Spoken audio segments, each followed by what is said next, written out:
sejahtera untuk kita semua. Semoga di Zoom kali ini kita mendapatkan keberkahan dan mendapatkan pengetahuan yang lebih dari narasumber kita di siang hari ini ya. Dan di sini kita mau masuk aja langsung ke sesi pertama, yaitu langsung aja kepada Bang Nazam ya, supaya memberikan opening speech-nya di siang hari ini tentang pengenalan WTR secara singkat. Jadi ke Bang Nazam, persilakan. Baik, bismillahirrahmanirrahim. Assalamualaikum warahmatullahi wabarakatuh. Halo Kak V, selamat siang. Buat teman-teman juga semuanya, halo semua, selamat siang. Perkenalkan, nama saya Nazam. Saya sebagai founder dari Bengkel Sampah. Jadi program WTR ini ataupun World to Recycling ini adalah program terbaru dari Bengkel Sampah, di mana goals kita adalah untuk melihat bagaimana waste management di beberapa negara. Salah satunya pada hari ini kita akan landing di Indonesia, tepatnya di Bandung.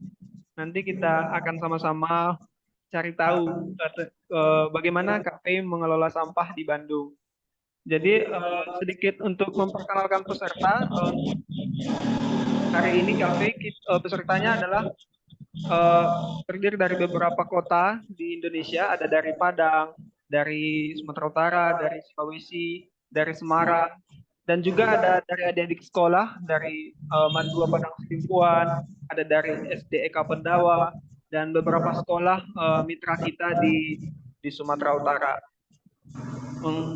Baik, untuk WTR ini sudah berjalan di 2 season. Nanti di season selanjutnya akan ada negara Taiwan dan juga Jepang, masih dalam konfirmasi. Untuk selanjutnya, puncak acara WTR ini adalah kita akan melakukan camping bersama Duta Lingkungan. Nanti di sana kita akan berdiskusi kembali tentang pengelolaan sampah dan juga terkait dengan isu-isu lingkungan. Mungkin demikian profil singkat dari program World to Recycling ini. Untuk mempersingkat waktu, saya serahkan kembali kepada moderator, kepada Saudara Fadli. Iya, terima kasih. Ya, terima kasih buat Bang Najam ya, yang udah memberikan penjelasan tentang pembukaan bagaimana sih WTR ini gitu ya kan.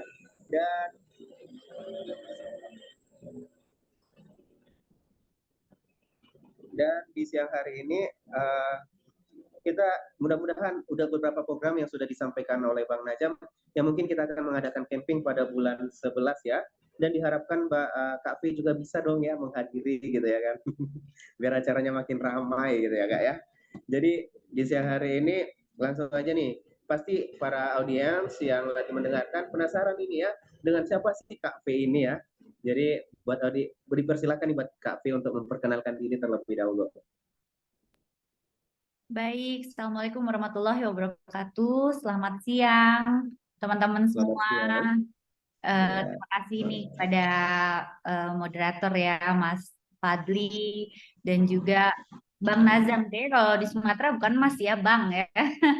Bang Fadli dan Bang Nazam. Terima kasih buat kesempatannya untuk mengundang saya dalam rangkaian World Tour Recycling. Ini keren banget konsepnya.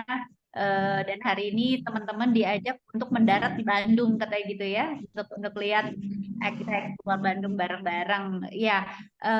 Semoga teman-teman bisa mendapatkan inspirasi juga dari apa yang kami lakukan. Nah, ini apakah langsung ke materi atau gimana nih Bang Fadli? Oke, di siang hari ini tergantung kakaknya mau pakai materi atau langsung live juga boleh gitu. Oke, kita langsung live ya. Ya, sebelumnya mungkin saya mau share dulu sedikit ya, biar teman-teman semua ada gambaran. Nanti sebelum kita akan keliling, saya mau cerita sedikit dulu, perkenalan sedikit dulu tentang Bank Sampah Bersinar. Saya izin untuk share screen ya, Bang Fadli. Ya.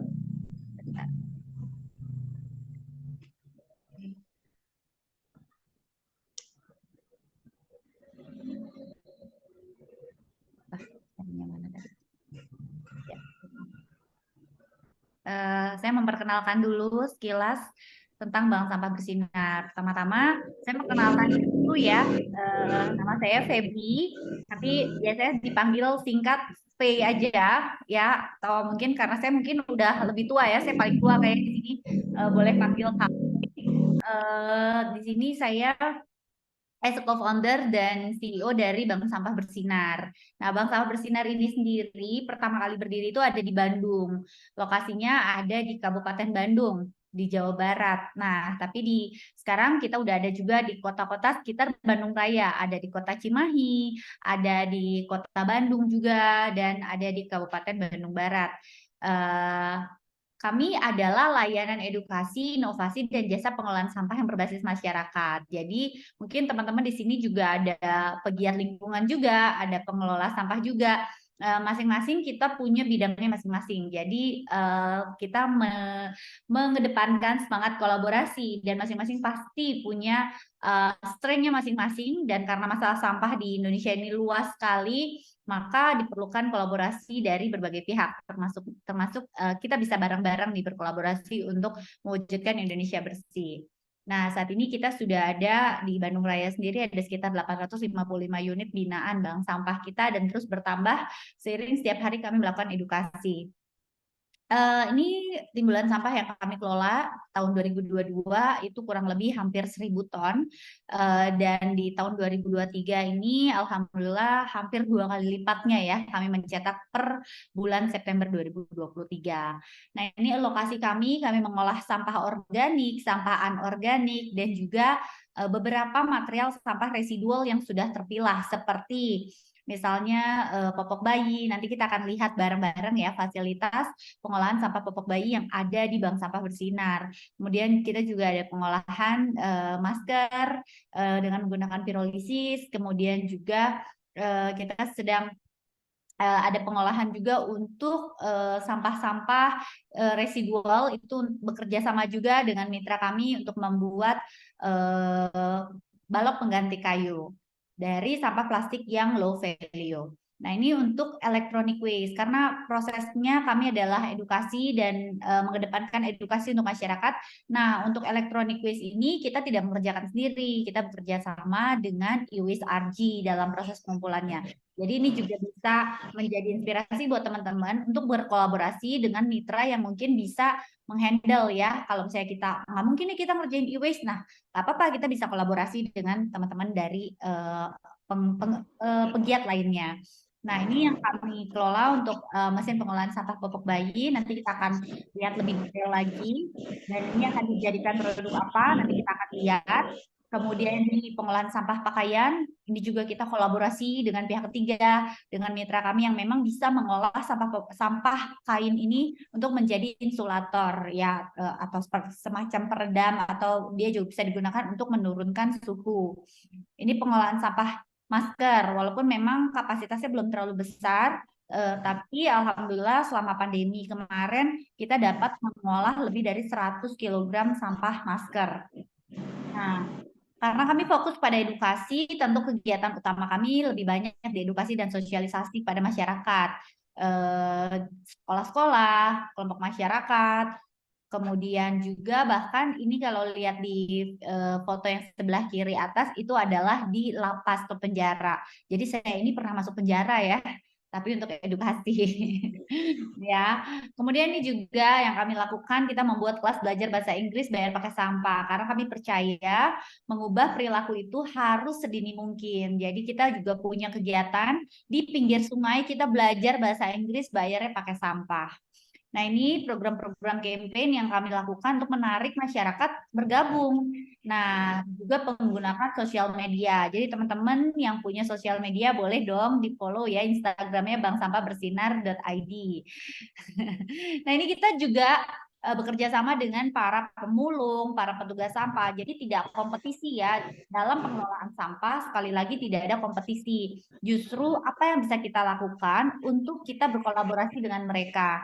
Nah, kami sendiri melakukan kolaborasi dengan para petugas sampah ini. Kami rangkul dan kita mengadakan juga program-program beli sembako murah, bayarnya pakai sampah. Karena mereka pasti punya sampah terpilah setiap setiap harinya, dan ini bisa dikonversikan menjadi sembako yang sangat murah. Misalnya harga 100.000, mereka cukup bayar 50.000, sehingga ini juga menjadi sebuah hubungan yang baik antara bank sampah dengan para petugas sampah ini. Kemudian tentunya kita nggak bisa jalan sendiri, otomatis kita melakukan kerjasama dengan pemerintah daerah juga. Jadi teman-teman juga di daerah masing-masing bisa menjalin komunikasi dan melakukan kerjasama juga dengan pemerintah daerah, supaya kita juga dapat melakukan edukasi ke masyarakat dengan lebih terkoordinir oleh pemerintah daerah juga, sehingga kita juga bisa mendapat dukungan. Nah, ini integrated farming. Sayangnya ini lokasinya tidak di sini, jadi kita nggak bisa lihat langsung nih. Tapi kalau teman-teman mau lihat videonya, itu bisa lihat di website atau di sosial media. Nanti kami juga bisa share bagaimana proses pengolahan organik menjadi maggot di Bank Sampah Bersinar. Ini beberapa penghargaan yang kami dapat dari tahun 2021, juara 1 Bank Sampah Innovation Competition dari Astra, Bank Sampah Terbaik di tahun 2021 juga. Kami juga jadi salah satu inovator terpilih dalam showcase NPAP, dan tahun lalu kami menjadi inovator dalam Plastic Waste to Value Southeast Asian. Nah, ini bank sampah yang di Kota Bandung, kemudian yang di Kota Cimahi, kemudian di Kabupaten Toba. Kalau nggak salah Bang Mazam sudah kenal juga ya dengan pengelola yang ada di Bank Sampah Tarhilala Danau Toba di Sumatera. Jadi program kami ini dapat direplikasi di semua daerah. Jadi kalau teman-teman juga pengen membentuk bank sampah di daerah masing-masing dan pengen kolaborasi, itu possible banget. Nah, ini kita program yang di Danau Toba, masih di Danau Toba juga kami melakukan pendampingan desa wisata. Nah, ini Kabupaten Bandung, kemudian di Tangerang, dan terakhir kami juga ada di Papua. Nah, ini kalau yang ini pengolahan sampah di Sungai Citarum ya. Mungkin teman-teman sering lihat sekarang ada video-video yang seperti teman-teman kita yang Pandawara melakukan aksi clean up. Nah, itu juga bisa direplikasi di daerah kalian masing-masing. Seperti yang kami lakukan sejak tahun 2020, itu melakukan clean up Sungai Citarum bersama Satgas Citarum. Mungkin teman-teman pernah dengar juga Citarum sebagai sungai terkotor di dunia kedua katanya gitu ya. Tapi semoga dengan upaya dan kerja keras kita bareng-bareng, ini Citarum sekarang sudah tidak lagi menjadi sungai terkotor. Nah, mungkin itu sekilas gambaran tentang apa yang kami lakukan di Bank Sampah Bersinar. Tapi sesuai dengan yang disampaikan oleh Bang Nazam, kita mau melihat tentang, kita akan keliling dan khususnya lagi juga untuk melihat pengolahan sampah popok bayi. Nah, sebelum kita keliling, saya mau share sebuah video dulu, jadi teman-teman bisa mendapat gambaran kemana dan bagaimana gitu. Jadi ini video iklannya dulu ceritanya sebelum kita akan keliling. Sambil saya persiapkan juga untuk keliling ya. Oke, sebentar. Ini untuk videonya.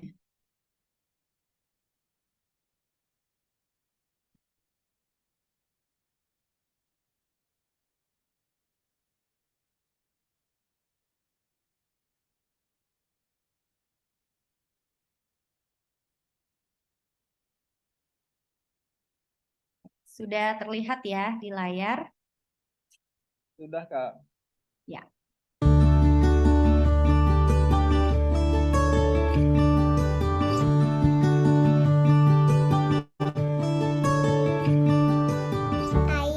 Iya, sekali lagi.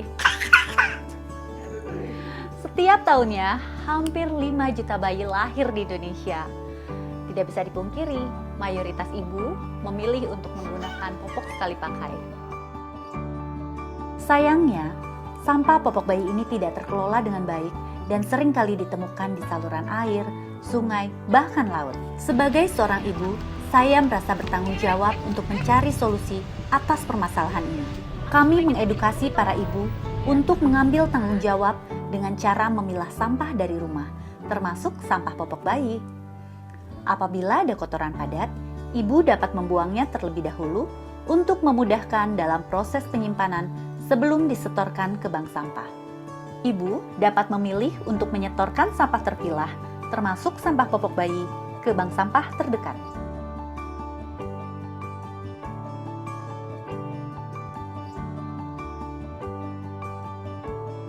Petugas akan membawanya ke fasilitas pengolahan sampah popok bayi sekali pakai yang ada di bank sampah bersinar. Sampah popok bayi tersebut kemudian akan diolah menggunakan teknologi yang telah kami buat. Kami membuat sebuah teknologi yang khusus untuk mengolah sampah popok bayi menjadi produk yang dapat dimanfaatkan kembali. Sejak tahun 2020 sampai dengan saat ini, kami telah mengolah lebih dari 100 ton sampah popok bayi. Kami terus mengembangkan teknologi pengolahan sampah popok bayi ini untuk menghasilkan produk yang dapat diterima sebagai bahan baku industri. Serat yang dihasilkan melalui proses pengolahan ini selanjutnya akan dibawa ke pabrik Conwood Indonesia untuk dijadikan salah satu bahan baku pembuatan fiber cement wood. Plastik yang terdapat dalam popok bayi diolah menjadi beberapa alternatif produk, yaitu refuse plastic fuel, salah satu sumber energi terbarukan non-fosil dengan nilai kalori yang sangat tinggi. Bagaimana dengan super absorben polimer yang terdapat dalam popok bayi? SAP adalah salah satu inovasi yang dapat diterapkan dalam dunia pertanian. SAP dalam dunia pertanian berguna sebagai soil conditioner atau bahan pemenah tanah untuk memperbaiki sifat fisik tanah. Dalam pertanian, SAP juga bermanfaat untuk menghemat penggunaan air, meningkatkan struktur tanah, meningkatkan hasil tanaman, menghemat penggunaan pupuk, aman, serta ramah untuk lingkungan. Uniknya, SAP dalam popok bayi mengandung urin yang di dalamnya terdapat urea, nutrisi yang dibutuhkan tanah. Kami berharap teknologi ini dapat terus dikembangkan dan dapat direplikasi di seluruh penjuru Nusantara, sehingga menjadi solusi untuk masalah sampah popok bayi di Indonesia.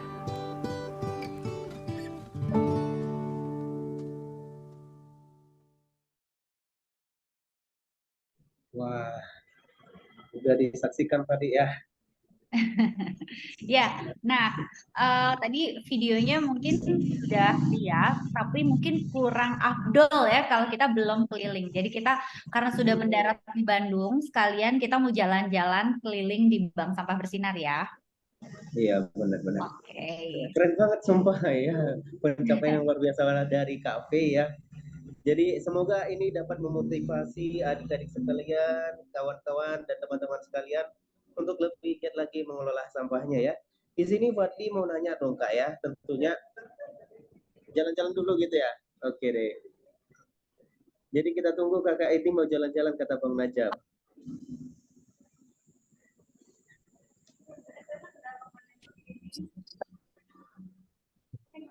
Nah, kita pindah device ya.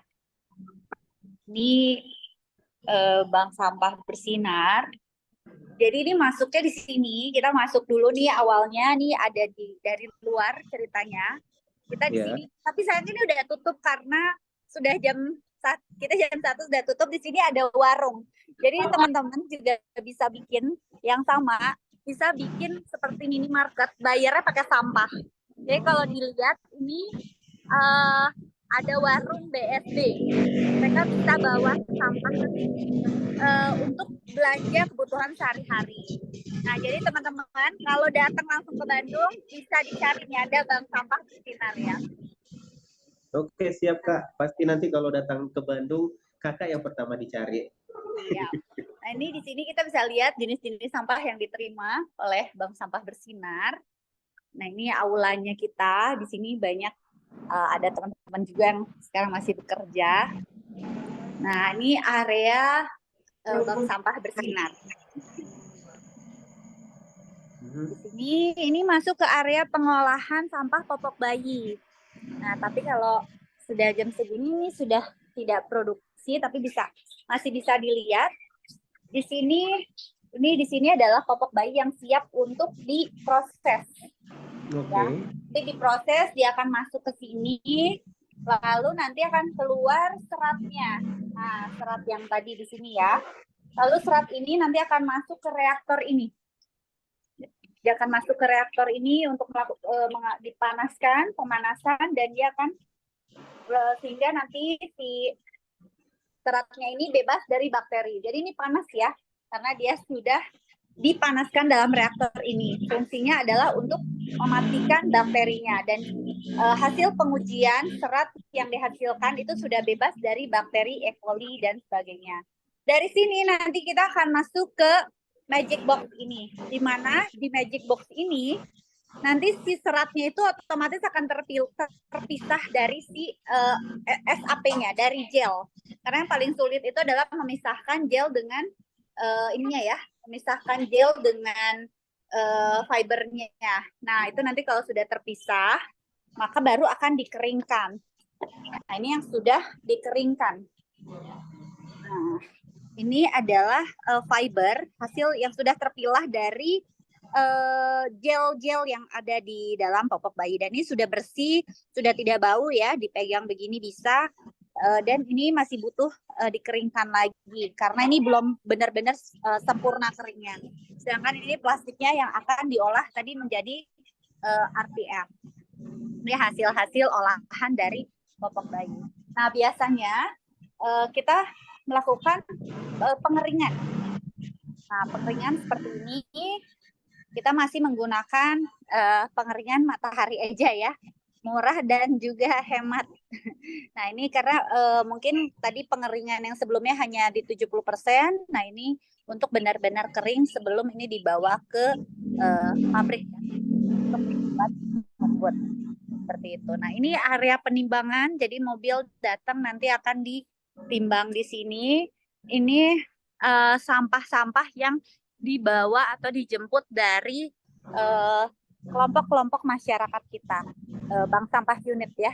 Ini baru pada datang semuanya seperti ini. Nah, ini ada berbagai macam sampahnya seperti ini ya. Ini sampah-sampah semua. Ini karena kebetulan ini juga sedang ada penjualan juga, penjualan kardus. Nah, seperti itu. Kurang lebih gudangnya seperti ini. Nah, ini adalah sampah-sampah yang kita kelola atau kita terima dari masyarakat. Begitu. Ya, nanti ini akan dipres seperti botol air mineral seperti ini akan dipres. Ini hasil presan. Jadi hasil presan ini botol ya, bisa dilihat detailnya. Ini botol. Dan ini dipres, satu bal ini bisa mencapai 100 kilo. Gitu. Wow. Ya. Itu duit semua ya Kak ya? Iya. Nah, seperti ini ya. Bisa dilihat. Ini galon-galon ya, galon sekali pakai, ini juga bisa. Ini kalau sudah dipres, itu jadinya seperti ini.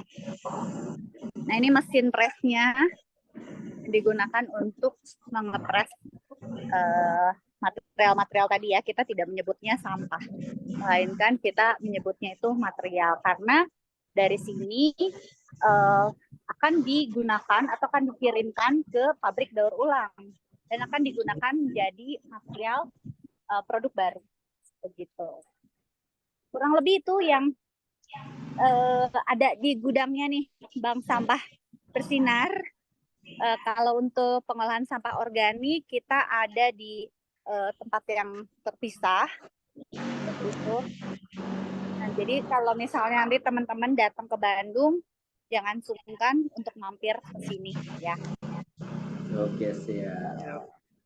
Nah, keren banget ini, kita udah diajak jalan-jalan ya untuk semua peserta yang mengikuti Zoom meeting kali ini ya.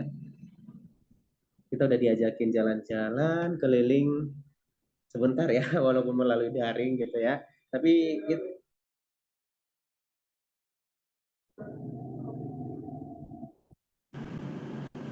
kita berharap bisa ini ya, mampir ke tempat aslinya gitu. Ya kan? Jadi semoga diberi kesempatan untuk mampir ke Bandung dan jumpa Kak V langsung gitu ya. Bang Najam tolong disediakan gitu ya sponsornya. Siap-siap ditunggu ya. Oke deh. Jadi ini kita langsung buka sesi pertanyaan atau gimana nih Bang Najam? Boleh kalau teman-teman ada yang mau bertanya, nanti dua arah saja untuk sambil komunikasi. Teman-teman yang mau bertanya ataupun ada yang ingin ditanyakan, boleh melalui obrolan juga, nanti Fadli bacain apa pertanyaannya gitu ya kan. Jadi untuk menambah pengetahuan kita selagi Kak V masih memberikan ilmu ini ya. Jadi langsung aja nih buat yang lagi Zoom meeting boleh nih bertanya apapun yang ingin ditanyakan gitu. Tapi sebelumnya Fadli juga mau nanya nih Kak, bagaimana sih kendala kita di sini kan ada terhambat sama support sama modal. Itu bagaimana sih agar ini modal dan support ini kita dapatkan bagaimana Kak gitu. Soalnya di sini jujur ya Kak, banyak mau dari segi pemerintah, masyarakat maupun lembaga-lembaga lainnya merasa sampah itu adalah urusan kedua gitu, problem kedua gitu. Jadi Fadli, gimana sih cara buat biar mereka yakin gitu? Ya, tentu kita nggak bisa memaksa orang ya, Bang, untuk mereka untuk sepemikiran dengan kita. Tapi kitanya harus yakin dengan apa yang kita kerjakan. Itu yang pertama. Ya, kalau tadi kayak tentang modal, kami juga saya juga tidak memulai ini dengan modal besar, tapi dengan kemauan yang besar gitu. Jadi kita memulai dulu, kita melakukan edukasi. Edukasi itu kan tidak butuh biaya besar ya, mungkin hanya ongkos kita. Nah, bagaimana kerelaan hati kita, bagaimana kita bersedia nih meluangkan waktu, menyediakan waktu untuk bisa mendampingi masyarakat ya. Sampai satu titik saya yakin usaha itu tidak akan mengkhianati hasil. Jadi tahun 2019 saya memulai ini tuh dengan kelompok yang hanya cuma 3 kelompok, nambah 4 kelompok, 5 kelompok, 6 kelompok gitu. Tapi terus kita konsisten melakukan edukasi tersebut gitu. Jadi istilahnya kalau startup itu bakar duit di awalnya tuh beda-beda ya. Nah, kalau kami tuh istilahnya bakar duitnya bukan bakar duit, bakar tenaga gitu untuk kita mengedukasi ke masyarakat.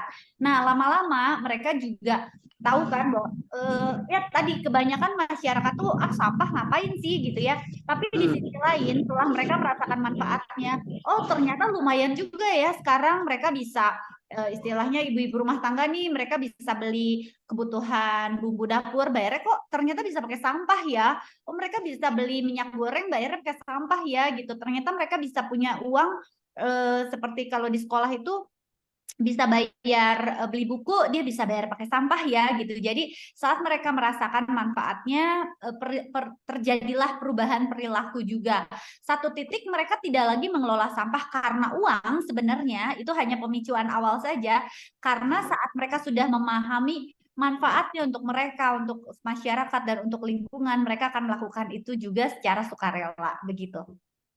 Oke, makasih Kak atas penjelasannya. Untuk rekan-rekan yang lain, teman-teman yang lagi mengikuti WTR ini boleh bertanya nih untuk bagaimana sih tentang pengolahan sampah ataupun yang ingin diketahui tentang ini pengolahan sampah popok bayi ya kan.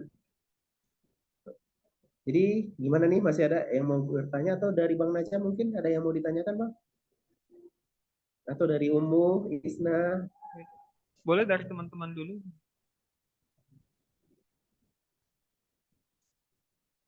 Atau mungkin dari teman-teman yang ada di Mandua Padang Sidimpuan juga boleh ya.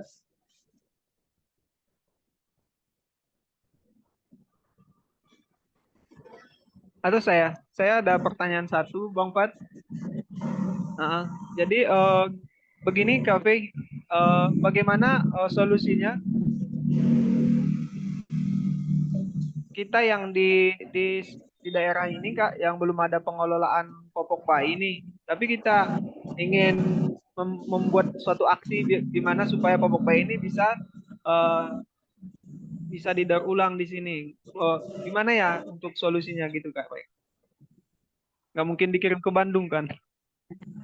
Ya, Bang Nazam, untuk pengolahan popok bayi ini jangankan di daerah ya, di kota besar pun belum tentu ada. Nah, kami juga justru melihat ini merupakan suatu peluang bahwa oh ternyata sampah popok bayi ini kalau dikelola dengan baik itu ternyata bisa gitu. Jadi sebenarnya kita juga bisa nih Bang Nazam untuk berkolaborasi juga apabila memang di sana memungkinkan untuk sistem pengumpulannya, ya untuk tempat pengolahannya. Untuk itu makanya kita biasanya bekerja sama dengan bank sampah induk yang memang sudah memiliki jaringan, kemudian juga didukung oleh pemerintah dan nanti akan didukung juga oleh produsen. seperti yang tadi mungkin tadi sempat ada melihat lirik dikit mungkin kelihatan ya, kami disupport oleh Kimberly Clark. Jadi sebenarnya ini adalah implementasi dari Extended Production Responsibility. Jadi ini buat teman-teman atau adik-adik mungkin ya yang di sini ada dari MAN 2 ya, seneng banget dan masih pada muda-muda juga di sini. Sebenarnya jadi tukang sampah itu ada satu peluang loh sekarang. Ini merupakan sebuah green job istilahnya ya, green job apa ya, translate-nya tuh pekerjaan hijau lah istilahnya gitu ya, suatu bidang baru. Jadi tidak selalu nih orang kan itu mungkin kalau 5 tahun yang lalu kan nggak ada tuh istilahnya pekerjaan sebagai content creator gitu ya. Nah ternyata green job itu akan terbuka lebar sekali untuk 5 tahun ke depan. Itu yang adalah profesi yang sangat dibutuhkan, termasuk juga jadi tukang sampah. Jadi adik-adik di sini boleh loh kalau misalnya kalian juga punya cita-cita atau punya inovasi untuk nanti mengembangkan teknologi-teknologi di bidang pengelolaan sampah nih, kayak Bang Nazam nih. Nanti ini Bang Nazamnya akan orang yang paling dicari nih dalam 5 tahun ke depan. Bagaimana sampah ini bisa dikelola dengan baik. Inovasi apa nih untuk popok bayi? Jangan-jangan nih dari adik-adik di sini bisa membuat inovasi yang jauh lebih baik lagi nih untuk pengelolaan sampah popok bayi, bahkan pengelolaan sampah lainnya gitu. Dan ini nanti kita bisa melibatkan pemerintah daerah dan juga produsen gitu. Jadi kita nggak jalan sendiri, Bang. Kita nggak jalan sendiri. Tentu kayak yang tadi Bang Fadli tanyakan kan, modal kita kan terbatas ya, nggak mungkin kita istilahnya pakai uang kita sendiri untuk beresin masalah sampah, terus kita jadi nggak makan. Nah, gimana caranya supaya justru ini menciptakan lapangan pekerjaan seperti yang kami lakukan di sini. Sekarang kami membuka lapangan pekerjaan hampir 60 tenaga kerja yang bergabung di perusahaan ini ya. Dan bahkan ini dari yang awalnya bank sampah yang mungkin buat sebagian orang apa sih bank sampah, lebih kayak kegiatan sosial atau kegiatan ibu-ibu rumah tangga mungkin ya, bilangnya seperti itu. Tapi ternyata ini menjadi sebuah perusahaan profesional yang bisa membuka lapangan pekerjaan. Nah, harapannya ini bisa menginspirasi adik-adik nih yang masih pada muda-muda untuk juga bisa menjadi salah satu pelaku green job ya. Bagaimana nanti profesi-profesi yang berhubungan dengan bidang lingkungan ini bisa menjadi lebih banyak juga ke depannya. Dan lahir inovator-inovator baru nih dibimbing oleh Bang Nazam ya. Iya Kak, terima kasih ya. Itu sudah cukup jelas sekali ya untuk kita Kak. Jadi mungkin kalau yang belum ada pengolahan bisa juga dibuat kayak semacam craft gitu ya Kak ya. Saya lihat juga ada juga di internet yang buat kayak pot bunga dari popok bayi gitu juga. Ya, sebenarnya bisa aja, cuman mungkin Bang Nazam perlu perhatikan dari sisi higienisnya. Jadi kalau kami, kalau saya nih ya, pasti sebelum saya suruh orang lain kerjakan, saya memastikan saya mau nggak ya kalau disuruh kerjain itu gitu. Jadi jangan sampai nih kita nyuruh orang ngerjain ya, ayo buka popok bayinya, kita remes-remes dan sebagainya. Padahal saya juga nggak mau ngerjain itu, jijik misalnya gitu ya. Nah itu jangan. Jadi kalau kita bisa nyuruh orang melakukan itu, berarti kita juga tahu bahwa itu juga aman dan nyaman buat orang lain. Makanya pengolahan sampah popok bayi kita benar-benar nggak ada sentuhan orang harus ngapain ya, semuanya tuh oleh mesin, karena memang kita berpikir juga tentang higienisnya juga, dan jangan sampai ini menjadi sebuah apa ya, malah menimbulkan penyakit buat orang ngerjainnya gitu. Kasian kan gitu, untuk kita ngeberesin masalah lingkungan tapi kitanya sendiri malah sakit gitu. Jadi dipastikan aja higienisnya, kemudian juga itu memang nyaman buat pelakunya, dan jangan pernah dipaksakan ya Bang Nazam. Jadi sampah ini kan luas sekali. Kita pengen menyelesaikan satu masalah, tapi kalau misalnya memang belum mumpuni di situ, masih banyak hal yang bisa kita kerjakan seperti itu ya. Iya, betul. Ya, katanya untuk pengolahan masker sendiri gimana Kak? Ya, kalau untuk masker kami menggunakan pirolisis. Jadi mungkin Bang Fadli dan Bang Nazam mungkin tahu ya, pirolisis itu kita menggunakan semacam dilelehkan. Jadi masker itu dibuat dari bahan baku plastik sama C ya. Kalau kimianya itu karbon, dan karbon ini sama seperti bahan untuk membuat bahan bakar kayak bensin kayak gitu ya, bahasa sederhananya. Nah, jadi kita mengembalikan si masker ini kepada bentuk karbon tadi kepada dilelehkan dia menjadi bahan baku crude oil. Nah, saat ini sendiri dari crude oil itu sendiri masih diriset lagi menggunakan katalis untuk menjadi green gasoline. Jadi kita menyiapkan bahan baku untuk riset sebenarnya saat ini. Cuman itu kita lakukan sampai bulan Agustus yang lalu karena memang maskernya ketersediaan bahan bakunya sekarang sudah semakin sedikit ya. Jadi kita memang sampai Agustus lalu stop dulu karena memang bahan bakunya sekarang udah pada nggak pakai masker ya. Soalnya kalau zaman pandemi kan satu hari kita bisa pakai 3 mungkin ya. Tapi karena sekarang sudah enggak, jadi memang bahan bakunya juga terbatas. Dan ini dilanjutkan juga oleh mitra kami untuk pirolisis itu bisa dilakukan untuk berbagai jenis plastik ya, termasuk berbagai jenis plastik, termasuk kantong kresek itu bisa dipirolisis untuk menjadi bahan bakar. Gitu. Jadi masker ini. Terima kasih sekali lagi untuk Bang Fadli dan Bang Nazam yang sudah memberi kesempatan saya untuk sharing pada kegiatan World Tour Recycling ini.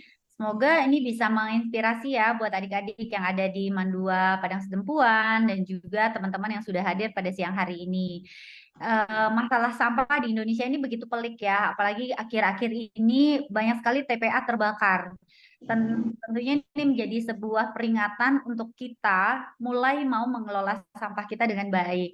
Dan ini adalah sebuah kebaikan yang harus terus kita sebarkan kepada teman-teman kita yang lain juga. Jadi jangan pernah lelah untuk berbagi kebaikan sekecil apapun, termasuk untuk mengingatkan teman-teman kita untuk mulai memilah sampah dan bertanggung jawab terhadap sampah yang kita hasilkan. Mari bersama-sama kita menjadi bagian dari solusi, bukan polusi. Thank you. Assalamualaikum warahmatullahi wabarakatuh. Waalaikumsalam warahmatullahi wabarakatuh.